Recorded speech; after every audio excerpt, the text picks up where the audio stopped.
Ibnu Majah, dan telah meriwayatkan Ibnu Majah.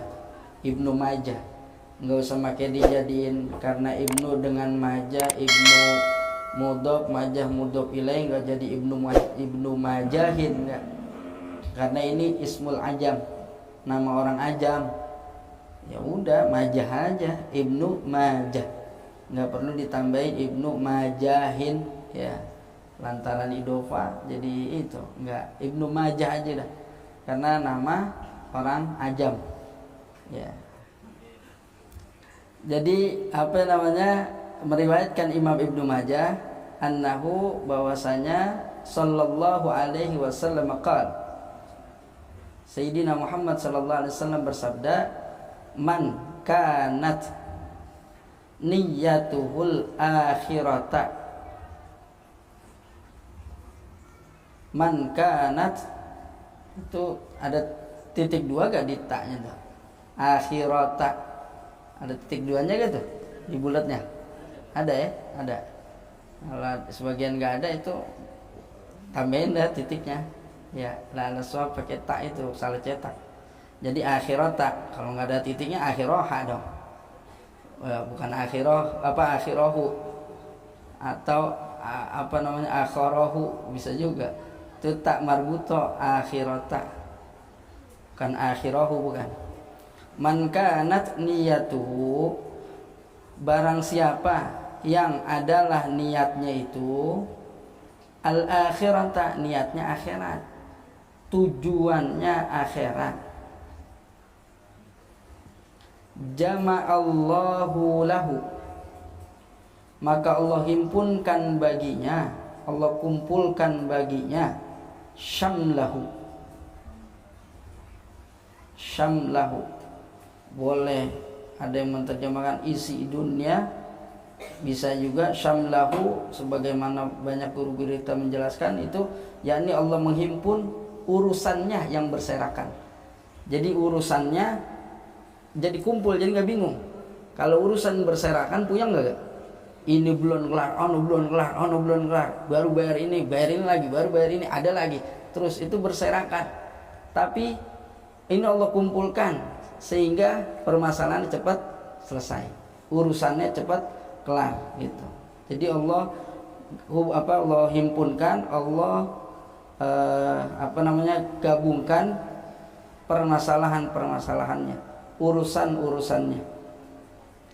Wa ja'ala ginahu fi qalbihi, dan Allah menjadikan cukup buat dia fi qalbihi, di dalam hatinya, kecukupan. Allah berikan kecukupan dalam hatinya. Wa atathud dunya, dan mendatangi dia oleh dunia, jadi dunia datang kepadanya raghimatan, dengan keadaan tunduk, dalam keadaan tunduk itu dunia. Jadi orang kalau niatnya akhirat, tujuannya akhirat, dia kagak udak tuh dunia, dia nggak cari tuh dunia, fa insyaallah urusan-urusan yang berserakan Allah kumpulin sehingga gampang diatasinnya, sehingga cepat rapi masalah-masalahnya. Kemudian Allah berikan cukup di hatinya, enggak rasa kekurangan, enggak rasa kelimpungan. Ya, cukup aja udah. Kalau udah cukup nikmat gak? Nikmat. Kita kan kenapa nyari dunia, ngudak-ngudak dunia, lantaran kita enggak ngerasa cukup. Maka kita udak-udak itu dunia. Akhirnya apa? Enggak cukup-cukup. Tapi kalau kita tujuannya akhirat, biar kelihatan zahirnya ngejar dunia, ya zahirnya kejar dunia, kerja buat apa? Dapat duit. Nah kalau dia niatnya akhirat, tujuannya akhirat, saya kerja, saya dagang, saya usaha, kenapa? Satu, saya niatnya nafkahin keluarga saya. Satu, kemudian dia niatin adalah untuk berjuang bela agama. Ketika agama membutuhkan dana, kita siap, ada dananya gitu. Ini udah kerja bertahun-tahun kira lulusan maulid 30.000. Coba deh itu. Dan niat kemana? Kalau dia niatnya cakep, baru kata kerja. Enggak kerja dia siap nyediain. Berapa buat maulid? 1 juta. Waduh. Buat urusan-urusan agama dia berani infak yang gede. Buat urusan-urusan akhirat dia berani nguarin. Ya, jadi nah itu tujuannya akhirat dia. Bukan tujuannya ngumpulin dunia. Kalau dia tujuan ngumpulin dunia, ngumpulin duit habis. Ya, habis. Dan dia nggak ada nggak ada hasilnya, capek doang. Maka orang-orang yang tujuan akhirat, biar kata kerja, tujuan akhirat bukan nggak boleh kerja, kerjalah. Kita suruh usaha, jangan menang baik, jangan diam aja, cari al-harakah barokah, gerak berkah. Saya kan udah ngelamar ke sono ke sini, belum diterima juga. Ya nggak mesti ngelamar, namanya kerja. Ya, kalau emang itu persyaratan ya lamar ke sono kemari. Tapi kan kerjaan bukan itu doang. Cari usaha tidak mengkhianati hasil. Artinya apa? Nggak mesti juga usahanya ke sono hasilnya itu, enggak. Kita pengen hasilnya A. Usaha mati-matian belum tentu dapatnya A. Tapi bisa jadi B, cuma bahkan melebihi A. Yang penting usaha. Yang disuruh apa? Ikhtiar. Gitu.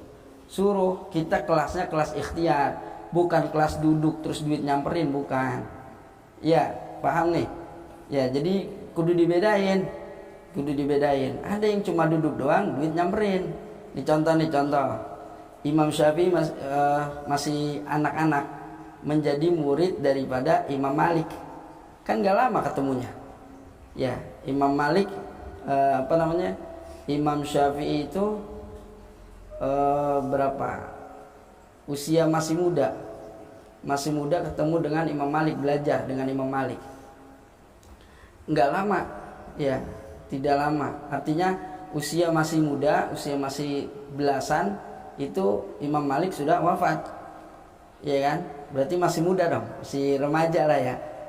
Tapi cerdas luar biasa, bahkan diizinkan memberikan fatwa. Ya. Nah ini Imam Malik, kata Imam Malik, yang namanya rezeki mah duduk aja nyampe, diem aja nyamperin. Imam Syafi'i masih remaja, lo kagak bisa begitu, kudu usaha, gitu. Coba ada buktikan. Akhirnya Imam Syafi'i jalan usaha, beliau jalan keluar nyari, akhirnya ada orang lagi panen anggur. Begitu datang orang panen anggur, diambil tuh anggur. Ya apa dia bantuin, metikin. Habis dia bantuin dikasih upah. Nih anggur. Tuh. Nah Imam Syafi'i girang, gembira.